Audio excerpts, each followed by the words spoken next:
Buenas tardes a todas y a todos y gracias por estar aquí con nosotros y por el tiempo dedicado. Mi intervención no es la de un experto, por supuesto. He accedido a la información. A través de una información más o menos de calidad he llegado a unas conclusiones y quiero transmitir en unas pocas pinceladas una inquietud sobre el tema de los sistemas públicos de protección social y concretamente la reforma de las pensiones derivada de la aprobación y entrada en vigor desde el pasado 1 de enero de 2013 de la Ley 27/2011 sobre reforma o modificación, actualización y teóricamente mejora del sistema de seguridad social. He llegado a Red Ciudadana pensando que tiene un modelo con unos mecanismos, todo ello contenido en el programa Democracia y Punto, y un plan de emergencia que veo que es una solución o la única en este momento existente para salvar a medio y largo plazo la situación verdaderamente de emergencia en que nos encontramos. Y en este tema concreto, todavía no asumido por Red Ciudadana, pero que se asumirá más pronto o más tarde, creo que el método de trabajo consistente en, a partir de una documentación, tratar esa documentación, poner en manos de la ciudadanía una serie de soluciones que se manifiesten ante esas soluciones hasta llegar a un compromiso de un proyecto de sistema de la seguridad social para el siglo XXI, es un reto que no se puede eludir ni menos posponer. Tres preguntas o tres cuestiones fundamentales: cómo hemos llegado a esta situación, qué nos depara la ley y cuál puede ser la solución. Hemos llegado a esta situación, esto sería muy largo de desarrollar, desde después de la Segunda Guerra Mundial con el Pacto Social hasta las diferentes etapas, pero un punto de inflexión clave es cuando se liberalizan los mercados, se regulariza el capital financiero y existe una voracidad hacia la captación de grandes capitales como son los fondos de pensiones y los sistemas de protección pública. Es a partir de ahí cuando se establece una estrategia a medio y largo plazo, primero a lo bestia, sustituir el sistema público de reparto por el sistema de capitalización de gestión privada, y el ejemplo más fehaciente es lo que ocurre en Chile con la dictadura de Pinochet, y que ahora para revertir esto está costando a Chile el 8% del PIB. Pero hay otros casos también manifiestos como el Reino Unido o la misma situación de Estados Unidos, que al final, en 1995, esto no lo dice nadie, George Bush tuvo que darle a la imprenta de hacer dólares y reponer 600.000 millones de dólares porque se estaban hundiendo en la quiebra los fondos de pensión privados. Pero al mismo tiempo se trata de sistemáticamente debilitar los estados que tienen una política pública de protección, por cuanto va en contra de la ideología neoliberal y, por supuesto, cuanto estados más débiles, estados más manipulables. Y por último, pues también diluir de cara al individualismo los principios de solidaridad y redistribución. Esta ley fundamentalmente modifica la de 1 de 1994. Es sorprendente que asume plenamente la ideología emanada desde de la Fundación de Estudios de Economía Aplicada y de una serie de expertos que están muy vinculados a la banca, al capital financiero, a la gran empresa española. El primer paso ya desde el Pacto de Toledo fue intoxicar a la opinión pública, también en connivencia con los medios de comunicación, en que el sistema de protección público era inviable. Después se ha utilizado masivamente la palabra insostenible, pero todo ello basado únicamente en la pirámide demográfica y en una serie de cosas que ellos mismos por su responsabilidad social, debían de haber luchado desde hace ya 2 décadas, como es el crecimiento del desempleo o la reducción del tiempo activo de las personas en periodo de actividad laboral. Dando por supuesto que va a aumentar el desempleo, que se va a reducir el tiempo de actividad laboral y que encima la pirámide demográfica, pero solamente considerando el factor de relación entre personas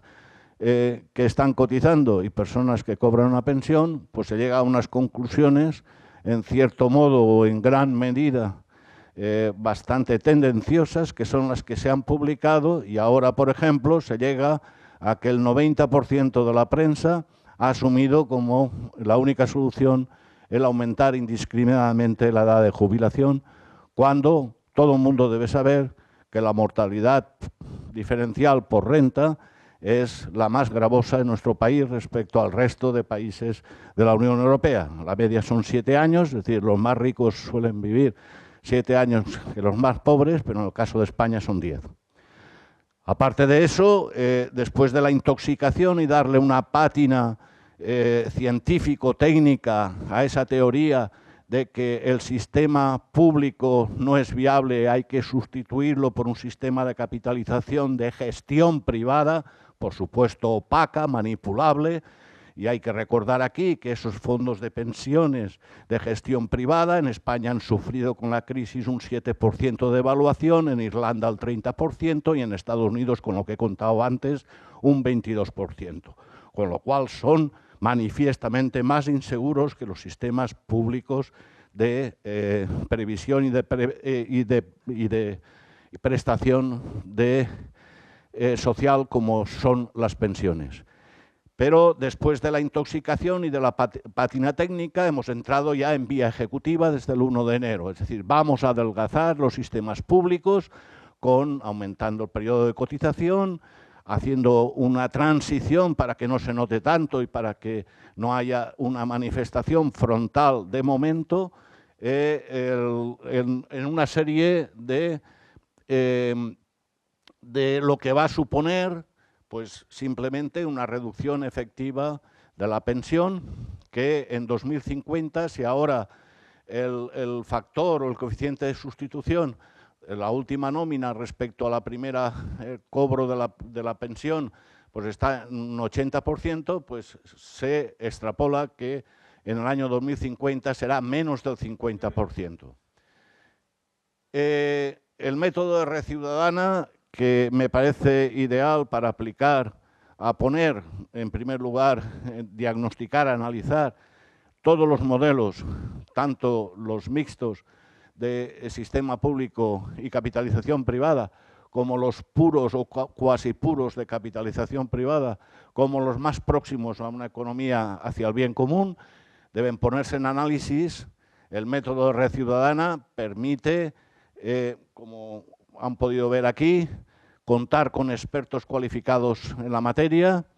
sistemas de comunicación ágiles, casi micronésimas de segundo, con expertos de otros países, que llegue información de calidad, que se debata, que se estructure esa información y poner esos modelos en del ciudadano para que pueda definirse con sus correspondientes proyectos económicos detrás de cuál es el más viable